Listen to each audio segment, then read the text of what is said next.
character. I don't believe if you don't have the right character makeup, it doesn't matter how good you are with skills. I think you're going to be certainly less effective, if not a failure as a leader. This is the Leadership Foundry podcast. I'm your host this week, Brandon Smith, and joining us this week is one of my favorite, if not my all-time favorite guest. Sorry, Ken, I'm setting you up in a big way. My good friend and colleague, Ken Keene. Ken, it is so good to have you on the show again. Well, thank you, Brandon. It's an honor to be back. I always tell folks, and I don't mean to embarrass you, Ken, but I always say the world needs more Ken. We really, really do. So for those listeners that are new to the show and maybe not as familiar with you, share a little bit about your background, share a little bit about what you're doing now, then, of course, your career before this, Ken. Well, I'm associate dean at the Rosetta Business School, Emory University. I've been here now almost 11 years. It's hard to believe it's been that long, and since I retired from the Army in 2013. I think more recently, I've taken on a new role at the business school. I'm also the program lead for a new Master's in Business for Veterans program, and we can talk more about that. So it's been a real privilege to work with Dean James and our faculty to launch this new program. In the military, I spent 38 years, a little over 38 years in the Army. A lot of that in Special Operations Unit. I commanded 75th Ranger Regiment. I commanded a battalion in the 82nd Airborne Division and spent some time in Special Forces. So I was privileged to serve and lead in all those organizations and be mentored by a lot of great leaders over the course of that time. And when you finally retired from your first career, Ken, what was your rank? Lieutenant General. I retired as for those that might not know, a 3-star general. Excellent. As I everybody, I told you, we need more Ken Keens in the world. We do. So Ken, today we're going to talk about, I always love talking to you about leadership because you're such a wealth of knowledge and you've brought so much of that to the classroom and to the business school. So we'll be talking about the Masters in Business for Veterans. We'll spend a little bit of time on that. And in the past, you and I have talked about leading in crisis, and we've talked about your experiences in Haiti during the earthquake and some of the challenges that you had to help both that country and your team overcome. We've talked about general principles of leadership today. I want to start our conversation today talking about all those people that are so near and dear to our hearts that serve or have served in the armed forces. And I want to spend a little bit of time on what does it mean to be a leader in the armed forces.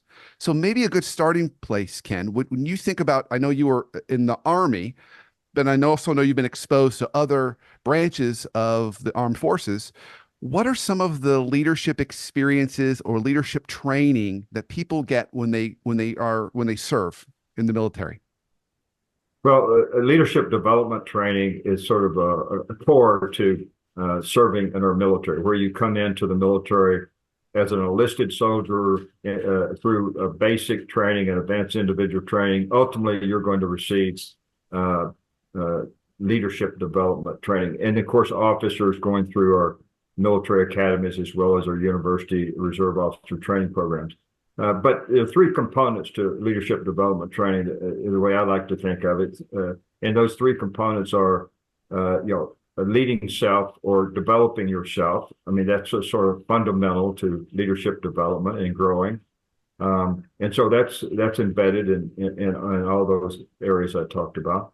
The next one is developing yourself as a leader and learning skills, being put in situations, very practical situations. The military like to do a lot of experiential learning. So we talk about it, but then like I do with our MBA students, I take all of them down to Fort Moore, one of our premier military installations here in Georgia, Columbus, Georgia, and let them experience a 1-day experience in a leadership reaction course. So putting your skills to practical application and then learning from that by having coaches sort of give you feedback. And then the third aspect is leading, being able to develop other leaders. So being a leader of leaders, but developing those leaders. So the three things: developing yourself as a leader, and then developing other leaders. And I think that's fundamental to businesses as well as the military. Now, the military has a very structured way they go about doing that, in terms of they send you to courses throughout your career, depending on, if you, so you're always going back to different courses to hone your skills. I think, in essence, there are two major areas to leadership development in terms of skill. One of them is character, and the other one is competence. You have to be competent in skills, and both of those things lead to developing credibility as a leader. So I think, we talk a lot about character, integrity, developing trust, doing what you're saying. You go, that's sort of fundamental as a leader. And of course, as you enter the Army, in particular, I'll talk about the Army since that's where I spent my career.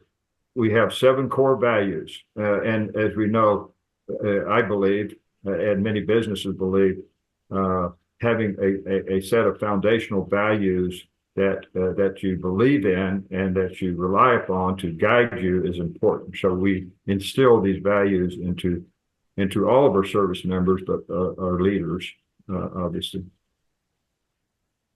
So, Ken, I think what's so unique is the military, and you gave the Army as an example, are still doing a very structured, methodical, intentional approach to developing leaders. In the business world, we used to do that. GE was known for having their own kind of institute for leadership development, and many other companies had their own kind of places where they would send their leaders to go get developed. But with cutting of costs and everything else, I just don't see that as much anymore. Right. So it really is unique. And I think it's important that when we do encounter veterans, to understand they've had some deep training. So I want to go back to something you said. We talked about character and competence, and then of course that leads to credibility. I want to ask you a really unfair question, my friend. Which one is more important, character or competence? Well, I think character. I don't believe if you don't have the right character makeup, it doesn't matter how good you are with skills.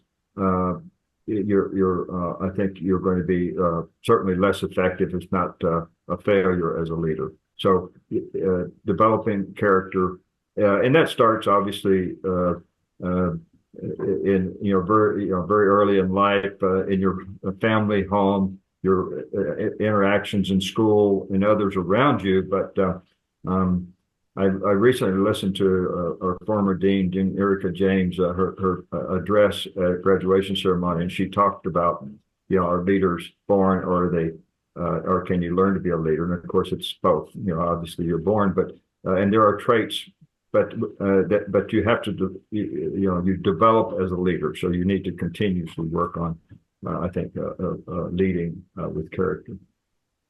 So when we think about the experiences, both the men and women in armed services that are currently serving, but also veterans that have gone through, there's the structured leadership development programming and experiences. Then there's just life as a member of armed services. So what are some of the experiences that kind of test someone's leadership when they're actually part of the armed services?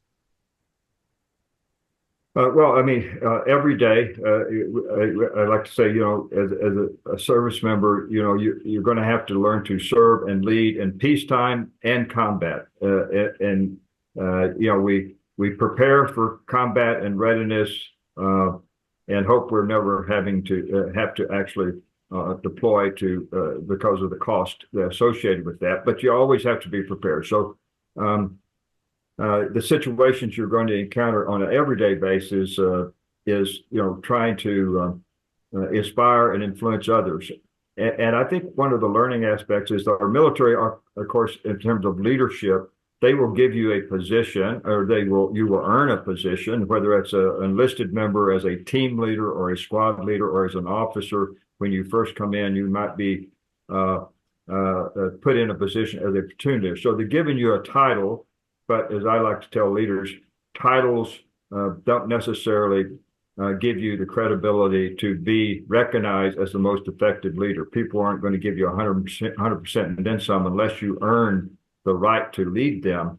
And so you have to do that every day by taking care of your people. You're going to be challenged with having to deal with personal situations that they deal with. So on an ongoing basis, making sure people are showing up, doing the things they're doing. You're putting together training programs if it's in peacetime to ensure your soldiers, sailors, airmen, Marines are prepared for what their particular organization and team is required to do. So you're always trying to do that as well as take care of it. And then, of course, in combat, you're confronted with.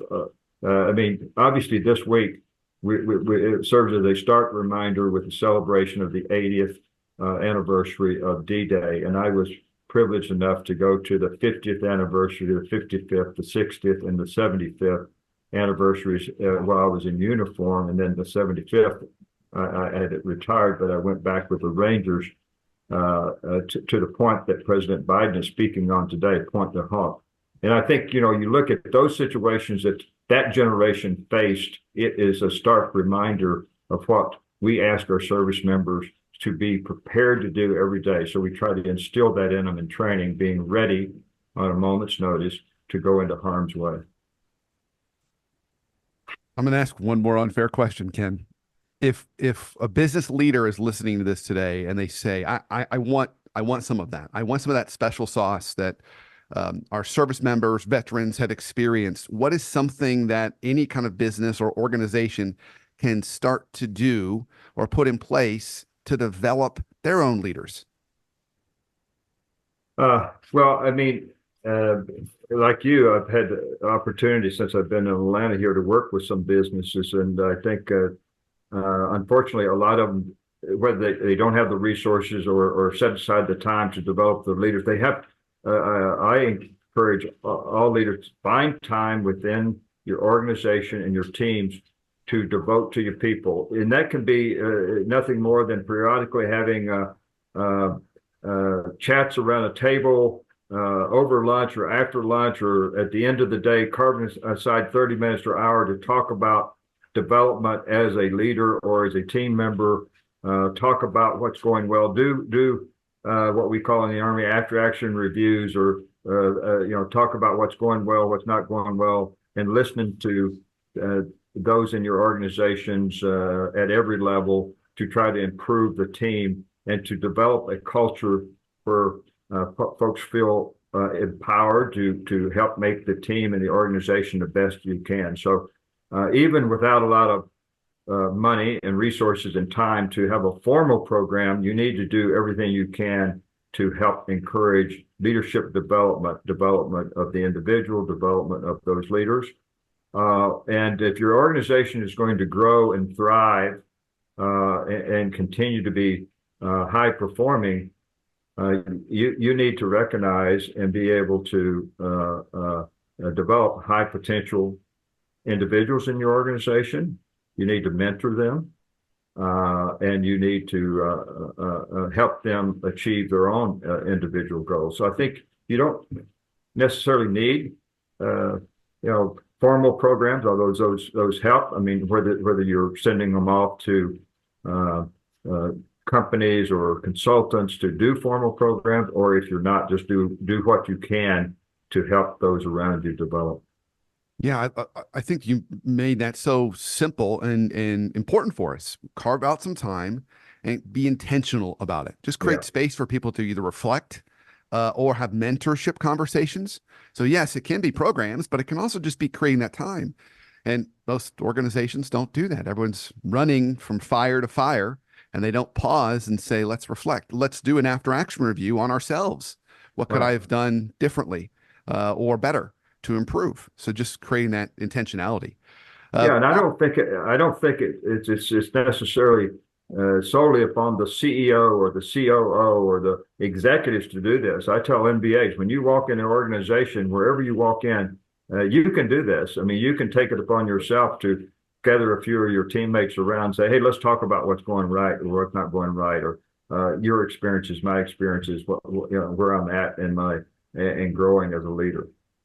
You know, it's funny that you say that. Where I was teaching in one of our executive education programs for a client organization, and after some months, one of the individuals who was in the program reached out to me and said, I created my own leadership book club. Yeah, And we've got 20 folks, and we read a book, and they were reading one of my books and asked if I would come on and kind of close out that book with some time with me since I was the author, and they'd go on to another book. But that's a great example. Someone just he created that he took initiative and created that own kind of a program to help develop leaders, and it was open to anyone who wanted to join. And it happened to be a book club as kind of the structure, but there's lots of ways you could do that on your own. Yeah. And hopefully his organization recognized that initiative and figures out how to sort of get others to take it on and to recognize them for doing that. Yeah, absolutely. Okay, so we spent some time talking about leadership in armed services. I want to talk about that because I think it's so fascinating and critical, but I also want to pivot into this master's in business for veterans, because you're talking about taking initiative. Ken, you've helped to kind of bring this program to life. So let's talk about the impetus or the birth of the program first. What sparked this? And then we can spend some more time talking about kind of what would a veteran likely get in this experience, and what are some of the outcomes on the other side of the experience. Well, I want to give credit first to Dean Erika James, or he's been our dean now for 2 years. He came from the University of Southern California Marshall School of Business, which, by the way, has the only other Masters in Business for Veterans program in the nation. So there are 2 of us now. But Marshall has had a program like this for nearly 10 years, and he actually taught in the first cohort of that program. So he was very familiar with it. He saw it thrive there. And as he made his way to Rosetta, actually before he started his first day, he talked to me about whether or not such a program might be viable here at Rosetta. And was I familiar with USC program, which I had been familiar with because I had talked to veterans, had gone through it, and it got rave reviews. So that was the spark. And I said, we've talked about growing our veterans program, but it takes leadership matters. And what I found in academia, it really, for something like this, you've got to have the support of the dean and the university. And he was able to obviously get the support of the university provost and others. So we started to look at it, talk to our faculty, obviously do some surveys around the veteran community here in the Southeast to see if we thought it could be marketable. And there was an interest in it. And what we found was, just like USC had found, there's a great interest in it because it's filling a gap between with a lot of veterans who don't have the time or resources to go get a full-time MBA or an executive MBA, but want to this knowledge and skills that you get from a academically MBA core courses that we have in this program, as well as a transitional career development program that we've embedded in this. And so it's received overwhelming response from the veteran community.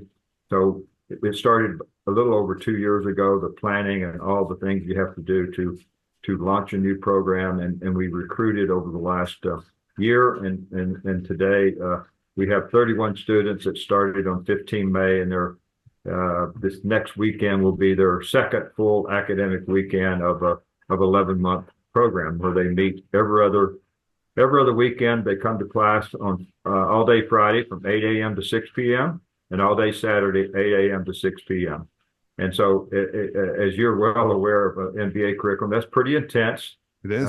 And so, but what I found is they recognize what they're and the challenge they're getting into, and they come prepared. Obviously, I think many of them, you don't realize it till you get into it. Yeah, you said it was really intense. It really is intense in terms of we're putting a lot of stuff in front of them because of what it requires to get a graduate business degree from a top 20 business school, certainly.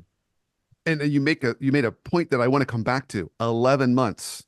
So if you look at a traditional full-time MBA program, it's typically almost 2 years with a summer in the middle. Evening might be 3 years, depending upon how that goes.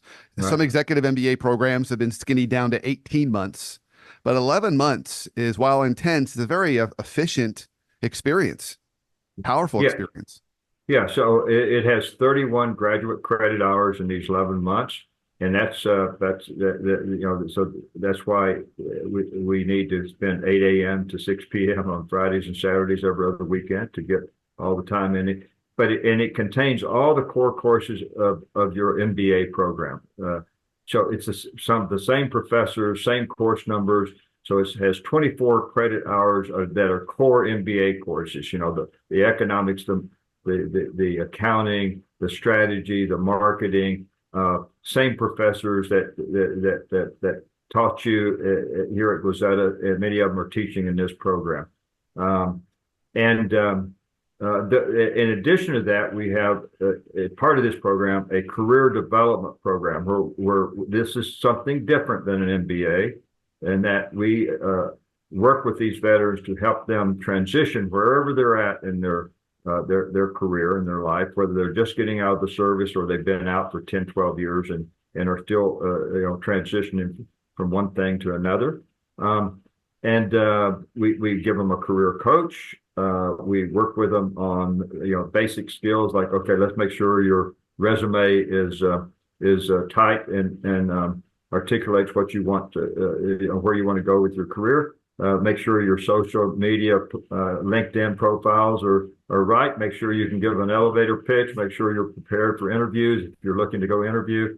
And so that piece is embedded in the career development or in the MBB program.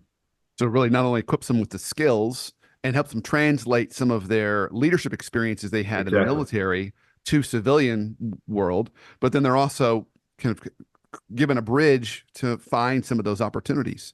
Exactly. Are there certain professions or roles that you expect people are more likely to matriculate into from this program?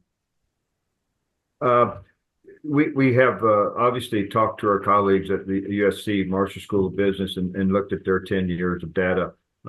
And we do see a lot of these leaders who come out of the MBB program are going into management level positions. A lot of them are small business owners themselves or getting ready to start. For example, I got 4 students in this program that run their own businesses. And some of them have been doing it for a little while. One of them is in the cyber space. That was his expertise in the military. So, he worked for AT&T for a number of years and said, I want to be run my own business.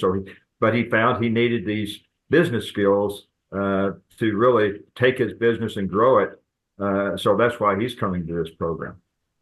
We have current Amazon employees that want to, they're operations managers now, and they want to grow within the organization and lead at a higher level. They recognize they need a graduate business degree to do that. We have defense contractors, students that are in Booz Allen and other type of companies like that. So some of them are into consulting, and some of them we have 2 that are on active duty right now. They're going to get out over the next year or so. They're wanting to use this to maybe go into a leadership program in a large Fortune 500 company. So we see a lot of everything. When every student that applies to this program, I talk to, along with my managing director and Professor Kurish, who's the faculty director, and we ask them, what do you want out of this program? Now, if the response comes back, I want to be an investment banker on Wall Street, then we say, this may not be the program for you. You probably need to go into a full-time MBA program where you can take a lot of electives, because we don't offer any electives in this program. Everyone takes the same core business courses. Yeah. Ken, I'm really excited, and I'm also excited that I get a chance to be in front of them in the spring when I've got a course I'll be teaching. So it's going to be exciting to be part of this, and I'm thrilled that we've created this with your kind of help and passion because it just meets such an important need for folks that have already given so much it's the least we could do to continue to help them progress, not only in their careers, but in life.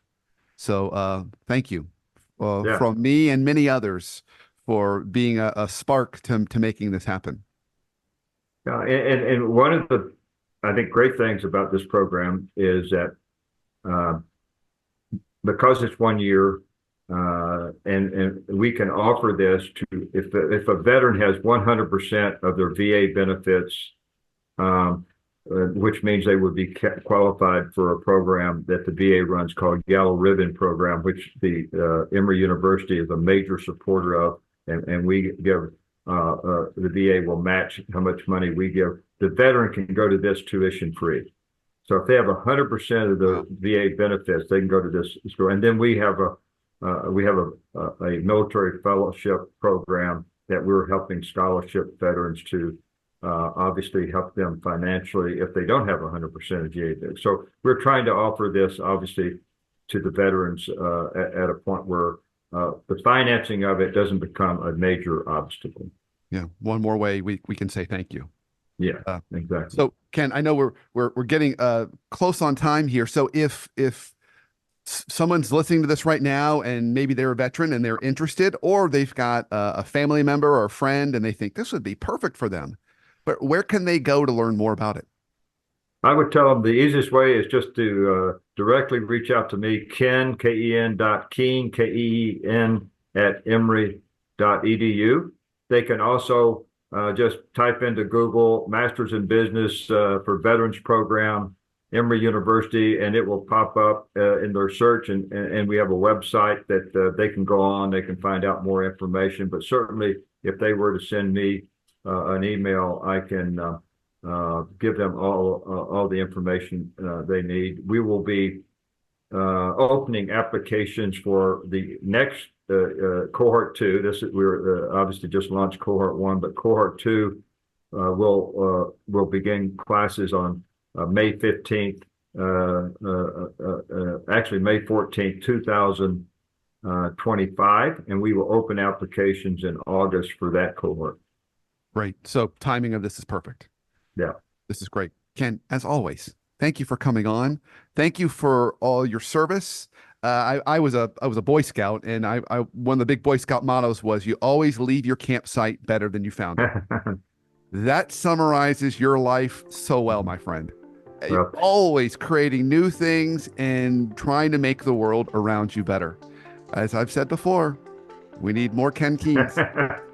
Well, you're too kind, and thank you very much. And obviously, we are very appreciative of having you part of the program as a faculty member. But more than that, you always coming back as a Gazetta alum to give back, to help grow our leaders and our students here. So we're very appreciative of that, and it's always a privilege to me to be on your show.